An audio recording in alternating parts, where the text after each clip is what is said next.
Let's talk about things affecting the city and residents and homeowners, ratepayers. The city approving a 2.2 billion rand in municipal debt write-offs for qualifying residents and institutions. It applies for municipal debt outstanding up until the 30th of June 2024. It's supposed to support financially struggling households. Residential property owners with homes valued between 450,000 Rand and 7.5 million Rand may qualify. And I think we should talk about the struggling middle class, middle income households in this city.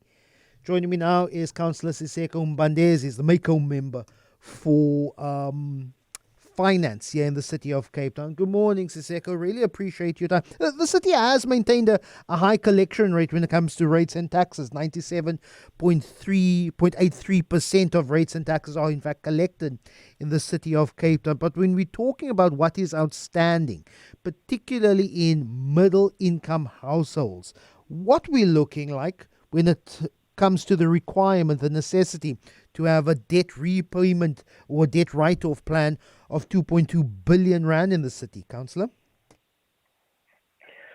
Good morning to you and good morning to your listeners.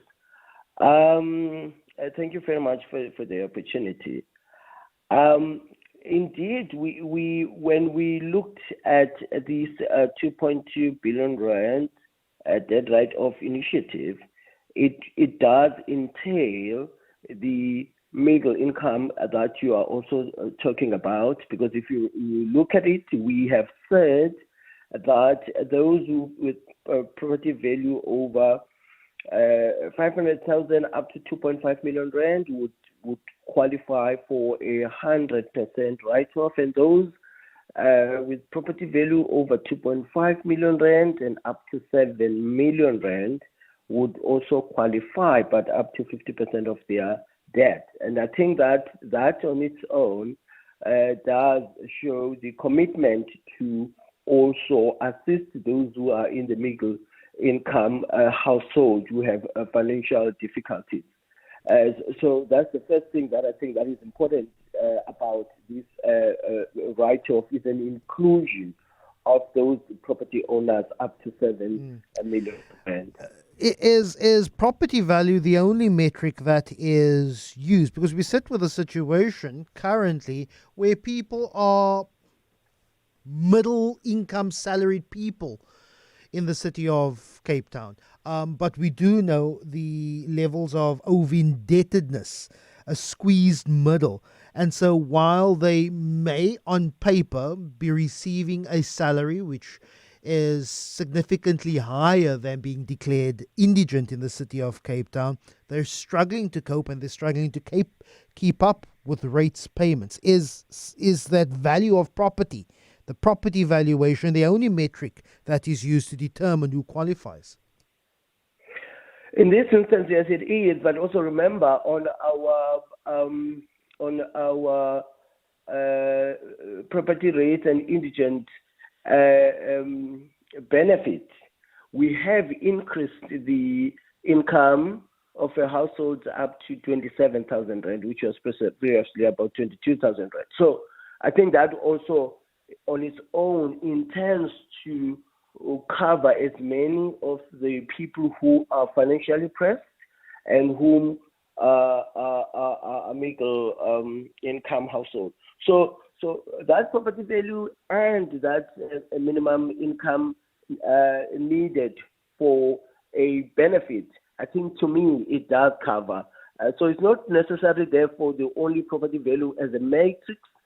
On this particular debt write-off it is, but on other relief benefits there is an inclusion of an income.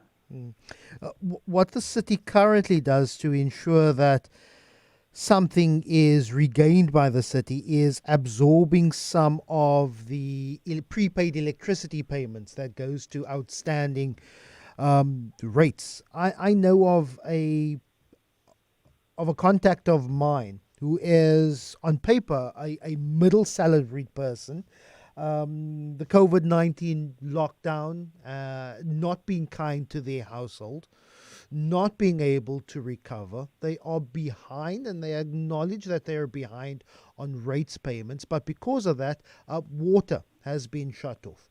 And that when they buy electricity, that out of every 100 rand that is spent on electricity prepaid, they only get 6 units per 100 rand. So I want to know from you, a councillor representing the city, yes, you have to recoup what is owed, but if someone is paying 100 rand and they're only getting 6 units from that 100 rand, is that a fair and equitable way of, yes, ensuring that you're getting your money that is owed, but also making sure that people don't continue with some sort of debt spiral because they're obviously trying to look elsewhere to pay for the remaining things that they need, including to electrify their home? Look, that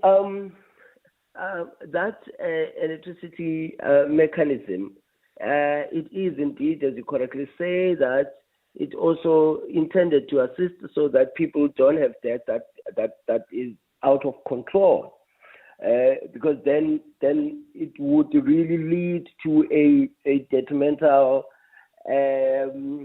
situation at the end. But remember now, if you have that particular problem of your friend, and if you look at what we are proposing here for this write-off, we have said that all municipal debt outstanding for a period prior and including 30th of June 2024.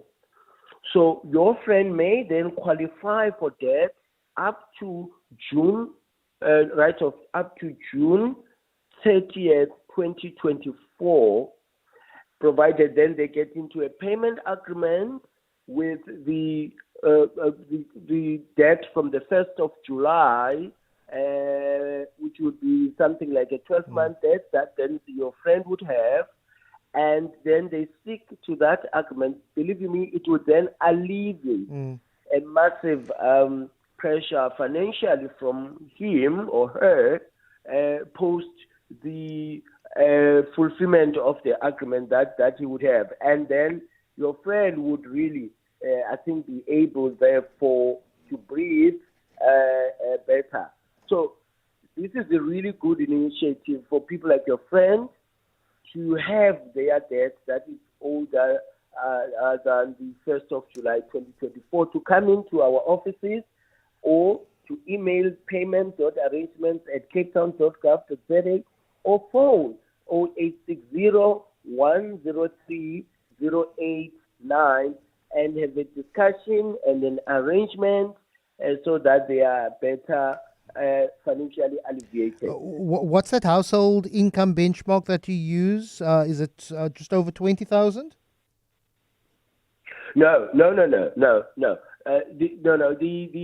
Remember, I said the household income is up to 27,000 rand for the indigent benefit. To qualify for the indigent, yes. So what happens if you live in a home that is valued at, say, 2 million rand?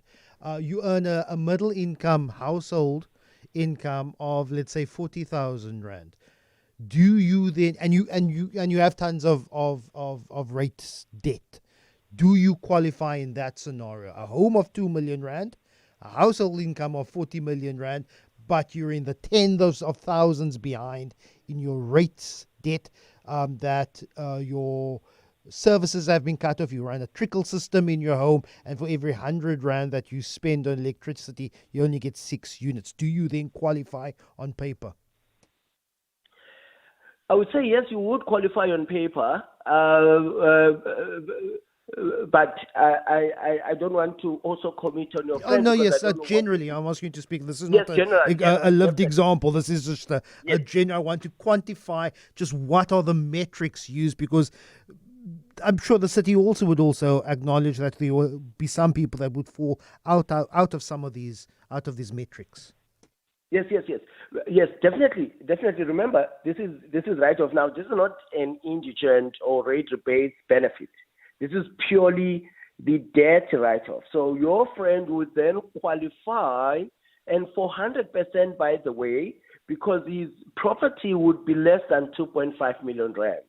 So remember, I said property between 500,000 to 2.5 million rand does qualify for 100% benefit, provided that a payment agreement is signed and stick to.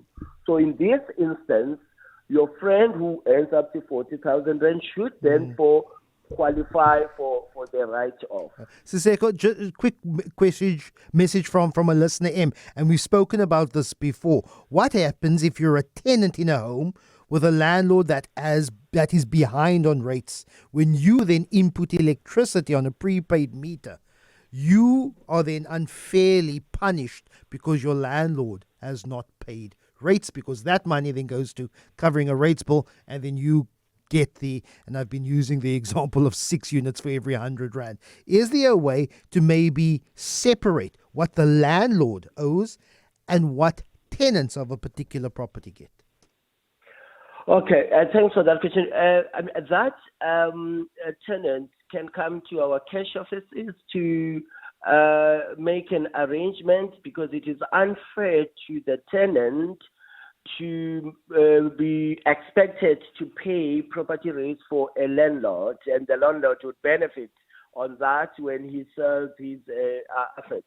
So we do have a mechanism for the tenants to assist in that situation so that they are not punished. So they would obviously need to come part of that with the lease agreement that would indicate that that person is indeed a tenant, and for us to be able to assist. And then the city would have to have other mechanisms to try and get their property rates paid by the tenant. Can't have to leave with the unfortunate, but thank you so much. Really appreciate it. And I'm sorry to cut you off so abruptly, because I'm very, very late for Eyewitness News.